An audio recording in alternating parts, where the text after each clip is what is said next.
حضرت سلیمان جزولی رحمۃ اللہ تعالیٰ علیہ بہت بڑے ولی کامل نے. آپ نے آخیا میں کتاب لکھی آپ نے دلائل الخیرات شریف جڑی ساری درود دے فضائل تے لکھی گئی ہے. آپ نے فرمایا ہے کہ میں درود شریف تے کتاب دلائل الخیرات کیوں لکھی؟ پوچھئے حضرت کیوں لکھی؟ فرمایا کسے کام نو میں ملک شام چلا گیا اور کسے تھا جو میری نماز ظہر دا وقت ہو گیا اور وقت بھی بالکل ان قریب قضا ہونے والی سی درود تے میں پانی تلاش کر دیا کسے کنویں تے جا کے پہنچیا. جدو کنویں تے میں پہنچا تے کنویں دے اندر ویکھیا پانی موجود ہے مگر رسی اور ڈول نہیں جو پانی کھچ کے میں وضو کرنا. وہ شریعت کا مسئلہ ہے پانی تیرے سامنے موجود ہے تو تیمم بھی نہیں کر سکتا. ہن وضو ہی کرنا پوے گا. اگر وضو نہیں کرتا تو ہو سکتا ہے ظہر دی نماز بھی میری قضا ہو جاوے. اسی دوران اسی پریشانی دے عالم دے اندر نزدیک مکان دے چوبارے تے میرے نظر آئی کہ 8-10 سال دی بچی. انہیں اتوں ہی آواز دیتی بابا جی کی گلا پریشان معلوم ہو دیو کون؟ حضرت سلیمان جزولی رحمۃ اللہ تعالیٰ علیہ فرماندے نے کہ میں آخیا بچی میں ظہر دی نماز اپنی ادا کرنی ہے اور وقت بالکل قریب ہے کہ قضا ہو جائے گی اور میرا نام سلیمان جزولی میں آختے ہیں. بچی اتو کے ہنس کے کہندی ہے بابا جی نا تے تھوڑا اتنا بڑا ہے کہ مشرق و مغرب عرب و عجم دے اندر تھوڑی ولایت دے چرچے نے کہ سلیمان جزولی اللہ دا بہت بڑا ولی کامل ہے مگر تھوڑی حالت یہ کہ تسی کام کنویں تو پانی بھی نہیں جلا سکتے. تھوڑا نام سلیمان جزولی سنیا ہے کہ ولی کامل نے مگر تھوڑی حالت یہ کہ تسی کنویں تو پانی بھی نہیں لے سکتے اپنی نماز ادا کریے. بابا جی کہتے ہیں بچی کل تو اس طرح یہ ان کے وضو کے بغیر پانی اور وضو پانی بھی اس طرح کے ڈول اور رسی ہوئے گی تو پانی ملے گا. اللہ اکبر کبیرہ. او بچی کہنی ہے بابا جی اگر تسی حکم دو تو میں اللہ دی بندی ہو کے اسے چوارے تو کھڑی ہو کے تھوڑا پانی لے کے دے وہاں. بولو یار وہ کٹ لیا کرو کسی منہ دے وچوں سبحان اللہ. وہ فوت کوئی نہیں ہونا شہید کوئی نہیں ہونا سبحان اللہ کھڑ دینا. بولو بچی کہتی ہے 10 سال کی عمر ہے قریب علماء کرام بیان کرتے ہیں وہ کہتی ہے بابا جی اگر آپ کہیں تو میں نیچے بھی نہیں آؤں گی اسی چوارے سے کھڑی ہو کے آپ کو پانی لے کر دیتی ہوں. حضرت سلیمان جزولی رحمۃ اللہ تعالیٰ علیہ فرماتی ہیں بیٹی ہے پھر یہ کیسے ہو سکتا ہے؟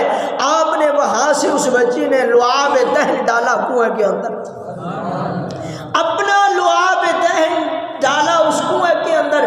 حضرت سلیمان جزولی رحمۃ اللہ علیہ کہتی ہے کہ میں ابھی سن رہا تھا کہ پانی جوش مارنے لگا ابلتا ہوا یہ پانی کنویں کے کنارے کے اوپر آ گیا. میں نے وضو کیا نماز پڑھی. نماز پڑھنے کے بعد میں نے اس بچی سے دوبارہ کہا اگر آپ کی اجازت ہو تو میں آپ کے گھر میں آنا چاہتا ہوں عمل دیکھنا چاہتا ہوں کہ جس کے ذریعے اللہ نے تجھے یہ مقام دیا ہے.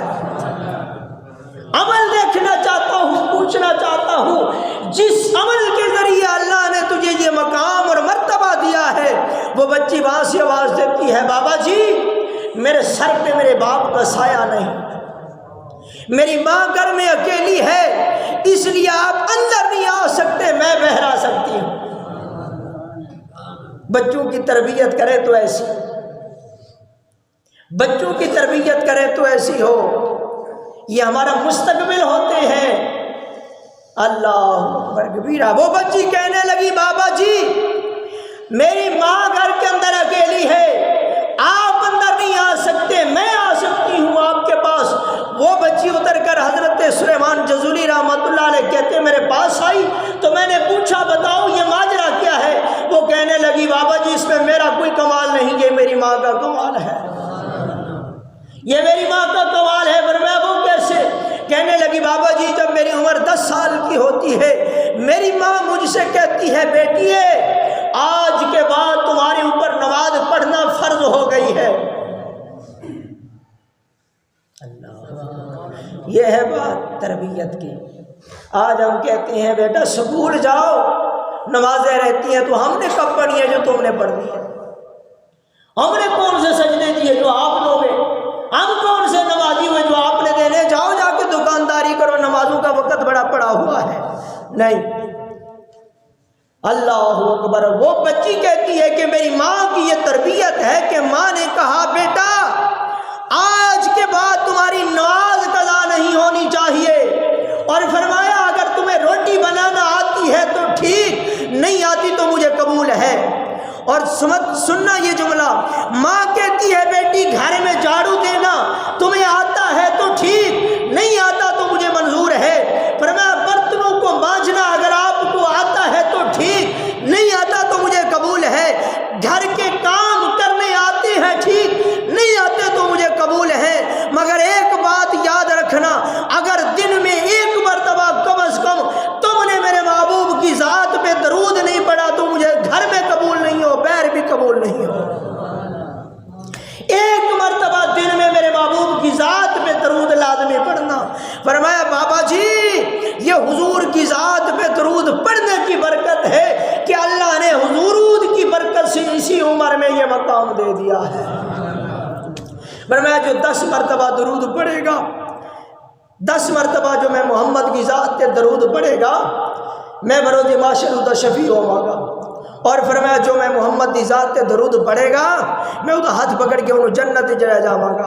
حضرت امام جلال الدین سیوطی رحمۃ اللہ تعالیٰ نے آپ فرماتے ہیں کہ حشر کے دن جب اللہ تبارک و تعالیٰ فرشتوں سے فرمائے گا مخلوقات کی انسانوں کی صفیں بنائی جائے، فرمایا 20 صفیں باقی 40 صفیں باقی انبیاء کی ہوں گی، 80 صفیں فقط میں محمد کی امت کی ہوگی، اور میں روڈ لگاؤں گا، ان صفوں کے اندر ایک آدمی کو تلاش کروں گا، وہ بندہ ولی جو نبی کو تلاش کرے، جس کو نبی تلاش کرے اس کا کیا مقام ہوگا۔ پر میں ایک آدمی کو تلاش کروں گا، یا رسول اللہ تلاش کر کے کیا کرو گے؟ عرض فرمایا اس اپنے امتی کو تلاش کروں گا جو زندگی میں محمد کی ذات پہ درود پڑھا کرتا تھا، پر میں اس کا قائد بن کے وقائد ہو الی الجنہ، میں محمد اس کو اپنے ساتھ جنت میں لے جاؤں گا۔ اگر یہ سودا واردہ ہے تو پھر کم از کم علماء کرام بیان کرتے ہیں کہ دن کے اندر 313 مرتبہ درود پڑھیا جائے، وگرنہ 100 مرتبہ درود پڑھیا جائے۔ اگر اتنا بھی نہ ہو سکے جمعے والے دن 200 مرتبہ حضور نے درود پڑھنا میری ذات ہے، میں اور بروز معاشر 200 سال دی اللہ عبادت کا ثواب بھی دے گا اور میرے نال کھڑا ہوگا۔ اور فرمایا عصر کی نماز تو بعد جو بندہ اللہم صلی علی محمد النبی الامی وعلی آلہ وسلم تسلیما، عصر کی نماز تو بعد اپنی جگہ تے بیٹھ کے میں محمد دی ذات تے درود پڑھے، اللہ تبارک و تعالی 80 سال دے گناہ معاف فرما دے گا۔ دعائیں والے کے گنات عمل دی توفیق عطا فرمائے۔ واخر دعوانا